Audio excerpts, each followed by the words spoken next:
guys, welcome back to my channel. Thanks for tuning in.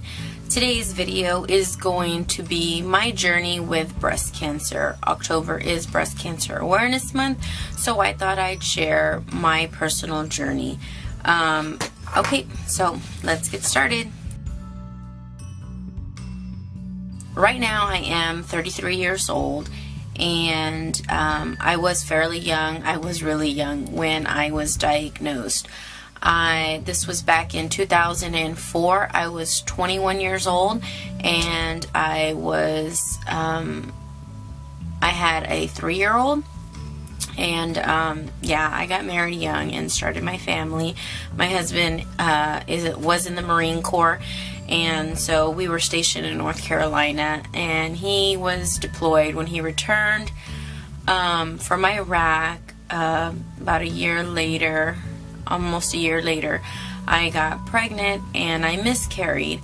This was, I think, in May or so of 2004.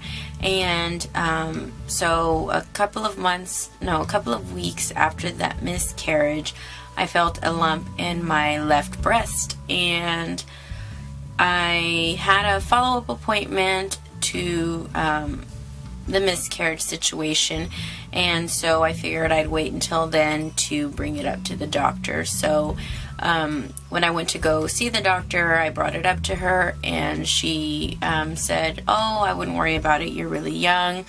It might just be a water cyst or something along those lines, and it will go away on its own. But if you want to, we could wait and then come back if it's still there and you're worried." So then I waited another 4 weeks, and so another month, and the lump was still there. So I went ahead and scheduled another appointment, and at this time she went ahead and scheduled me to, she referred me, can't remember who she referred me to, but anyhow, this other doctor that I went to did an ultrasound. They saw the mass, and he said, "Okay, well, it's not a perfect circle," so there was a little concern there. It wasn't perfectly round, I guess. It was like a little bit jagged. So there was a little bit of a concern there, and it was about 2.4 centimeters. So at that point, he said my options for biopsy were the needle biopsy, or since it was bigger than 2 centimeters, I could just have the mass removed altogether. So I went ahead and opted to have the surgery to have the mass removed and biopsied at that point. So this was in August. By the time I had my biopsy, and they removed the mass and biopsied at that point, my mom had come down from Houston. She flew over to North Carolina, and I was driving her back to the airport when I got the phone call. And he just told me that it was cancer. And so, yep, at 21 years old, I was diagnosed with invasive ductal carcinoma. And so it was, I had my moment, I had my little meltdown, you know, of course. It's kind of like, oh, okay, so this is happening. I can't remember. I think I went ahead and dropped my mom off. No, I think we came back. Anyways, it doesn't matter. I called my husband and I let him know because he was at work. And at this point where we lived in a military town, so the airport was about 4 hours away. So we were about halfway there, and I believe we turned around.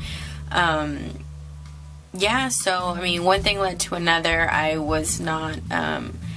At this point in time, my husband was about to finish his term, and we were deciding what we were going to do, if he was going to re-enlist, where we were going to go. We were thinking about Hawaii, and it was going to be great, and, you know, all this great stuff. But this kind of put a detour in our plans. And, of course, being from Houston, Texas, having, you know, one of the world's best medical centers, and having MD Anderson here, I went ahead and, no questions about it, I was going to come back and get my treatment here. So fast forward to about a month later, by the time the insurance, moving, and everything, got my appointment with MD Anderson, and, you know, they started all their testing, and it was a month later, so by the time I had my miscarriage to the time in September, by the time I got seen at MD Anderson, it was maybe 3 months or so. At this point, it had metastasized, meaning that it had spread to lymph nodes under my arm. So everything was fairly quickly. 10 days later, a few days later, they inserted the port catheter in my chest, and that was where I was going to receive my chemotherapy. It's just, I guess, like an IV that goes into one of your main arteries, so they don't have to constantly be inserting new IVs, and it can be painful and all that stuff. So I got the port catheter, and the following day I started chemotherapy. I had weekly chemotherapy, and like I said, I was really young. It was aggressive, and I was going to be aggressive too, so I opted to do everything. Like, obviously they told me what chemo and all that stuff I was going to do, but I did the chemotherapy. I had surgery. After that, I did my chemotherapy. I started in September 24th of 2004, and that's the first day of my chemo. And then so I did weekly chemotherapies, and then in March I had my surgery. So once I was done with the chemo, I had to wait for my blood count to get back up for me to be able to have surgery. And I had a mastectomy of my left breast. That's where the lump was. So I had my mastectomy on the left side. They completely removed all my breast tissue, and they also removed 23 lymph nodes and under my arm, because, like I said, it had spread. So they removed the lymph nodes, removed my breast, and then once I healed from that surgery, I started radiation. If I look down, guys, I'm kind of looking at my notes to make sure I tell you guys in order, because I think that's important to stay in chronological order. Yes, so I had my surgery in March 25th, 2005. I had my surgery to do my mastectomy, and then I went and then a month later I started my radiation. That was also weekly. So at this point I did have one breast only, because they removed one and they left the other, because later on I'm gonna have them both removed. Like I said, I had them. That's kind of out of order, but anyhow. So yeah, I had the radiation. It was weekly. I did that for about a month and a half, 2 months. Every week they mark you, and they do the radiation on the area that they mark. So I did that, and then again I had to let the skin heal in order for my next surgery, which was the biggest surgery. And on January 24, 2006, I had my what they called a prophylactic skin sparing mastectomy and reconstruction. So basically what it was is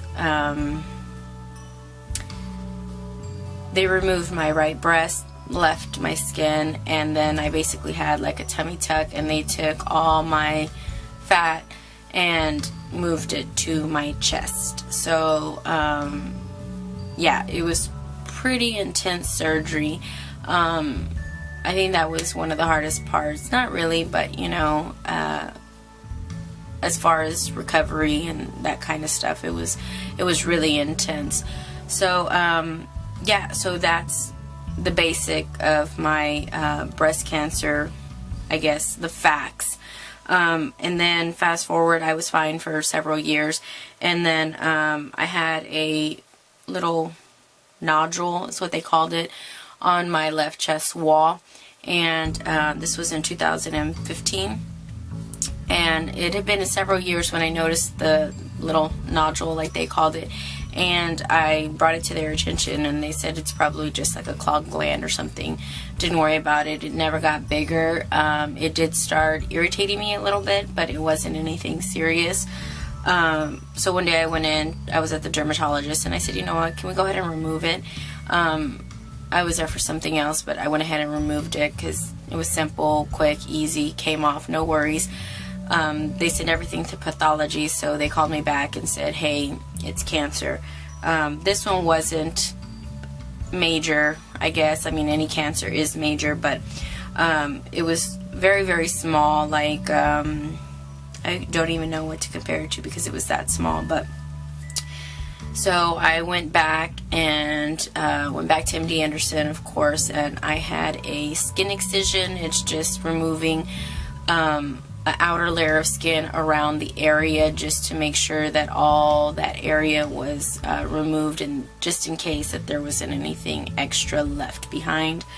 So now this was in 2015, February-ish. Well, in May is when I had in April of 2015 is when I had the skin excision. So every 3 months, I've been getting ultrasounds in the area to make sure everything's okay. And then every 6 months, I have been getting chest CTs to make sure that my lungs are okay and that nothing is growing or spreading, because that was the area that was radiated. They believe that it is related or might have been related to that. So they just want to make sure that everything else in that area is okay. So yes, like I said, I was 21 years old. I was married with a 3-year-old. So I was very aggressive, as you can tell. I did everything in my power to just didn't want to deal with it. Losing my breast wasn't an issue. I did get reconstruction, but for obviously several months I went without 2 breasts, which was interesting. And I have to give it to my husband. He's a great man. He's been by me this whole time. I'm kind of crazy sometimes, but I love him, and he never complained. He never said anything. He never made me feel ugly. That's what I'm crying.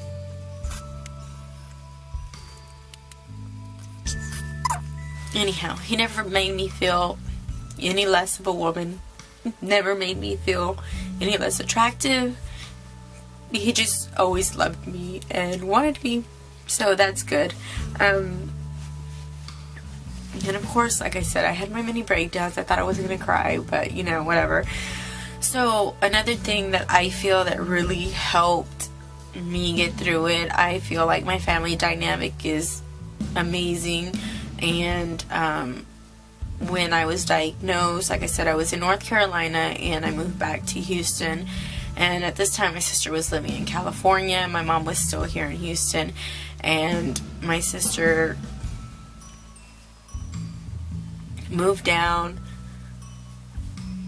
No questions asked for me. She's my big sister, so there you go. Like I say, my mom was already here. And I just feel like that having my little square around me. Okay. So yeah. Okay, so having those people around me, having a great family dynamic, I feel is really, really crucial in my personal survival and overcoming everything. There was never a moment where it was, oh, Laura's so sick, pobrecita, she can't do this or she can't do that. It was never, it was just like every day was another thing. Like it just happened. It was, we would go, you know, to the hospital. I would get my chemotherapy. We'd get our own room. We'd watch TV. We'd get warm blankets. We'd be in the same bed together, me and my sister. And I mean, we would cut up. We would laugh. We would joke. We were always happy. We were upbeat. We never thought for 1 minute that this could, you know, bring me down or something worse, you know. I mean, I'm sure in the back of everybody's mind there was always that possibility. We had issues with cancer in our family before, and so I feel like it was just not another event. It was just, it is what it is, and we were just going to live our lives and we were going to fight it, and that was just it. We never let it define us. I don't to this day let it define me or change who I am or how I've lived my life. And I think that's really important. I feel sometimes I do feel like maybe I should have been more of an advocate, but it was just a chapter in my storybook, and I don't ever let it define me. Or, you know, a lot of people don't even know this about me when they meet me, or for many years after, unless it comes up for whatever reason. But yeah, I thank my family for being my pillars of strength for me and helping me. And of course, like I said, it's not just an older woman's disease, and it's not just a woman's disease. Men can also get breast cancer, and that was one of the hardest things, is it being the majority older women. It was kind of hard to find somebody to relate to, you know, and that's another great reason why I had my family there for me, because I didn't have anybody to ask questions or who could help me deal with it at my age, because a lot of the women there were older women, and so that was a little bit different for me in particular, because, you know, I was so much younger than most of the patients there. But I always had my family with me, and, you know, it's really important. So I think I talked about all the main topics. I do want to say that not everybody's journey is the same. Obviously, each type of cancer is different, not necessarily just breast cancer. There's obviously tons of types of cancers, and just within breast cancer there's a lot of different types, and everybody is different. Everybody's diagnosis is not the same, and everybody's treatment is not the same. My one thing that I would stress is early detection is the key. If you feel that something is wrong and your gut is telling you, follow your gut. If you need to get a second opinion, please get a second opinion. Don't just let somebody tell you, no, you're crazy, or no, don't worry about it. If it's something that needs to get checked out, just get it checked out. Worst case scenario, it was nothing, you know. But early detection is the key, and you just don't think about, never think about, I'm gonna wait, or I can wait, it can wait till later, because that could be the difference between life and death, to be honest. And, you know, I did not have a family history of breast cancer. I was young, so I did get tested for the genetic mutation BRCA1 and 2, because I had a young son and I didn't want to worry about possibly spreading, or him having the mutation as well if I had it. So I did get that test, and it was negative. So I mean, yeah, like I said, I guess the main thing that I want everyone to take from this is to do your self-exams. Early detection is the key, and you always want to be aware of your body, what's normal, what's not normal, and this way you can tell. Always listen to your gut. I will be putting a link for how to do a self-exam, and that way we can all learn and do it. Please share this video, not for my benefit, not for likes or subscribes or anything like that, but just share this video as an informative. It is not just older women, it is not just women with a family history, it's just not all the usual standards don't always apply. So just be aware, and I hope you enjoyed the video. I hope you learned something, and I hope you take something important away from it. And please, like I say, early detection is key. Make yourself aware, be informed. Spread this video to share the message, I guess, you know, just share the message. This is my personal journey, but it can happen to anybody, and it has happened to people. And if anybody has any questions about anything at all, please leave them in the comments below, and I will be sure to get back with you guys. Thanks for watching, you guys. I appreciate it. Bye. I don't know where to stop recording. I don't even know why it does that. Why do I always scratch my head?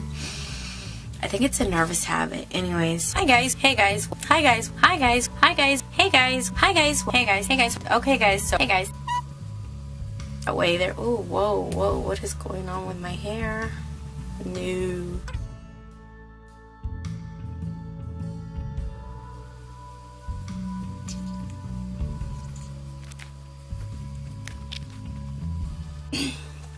I'm not gonna cry through this video. I really owe my family a lot of thank yous.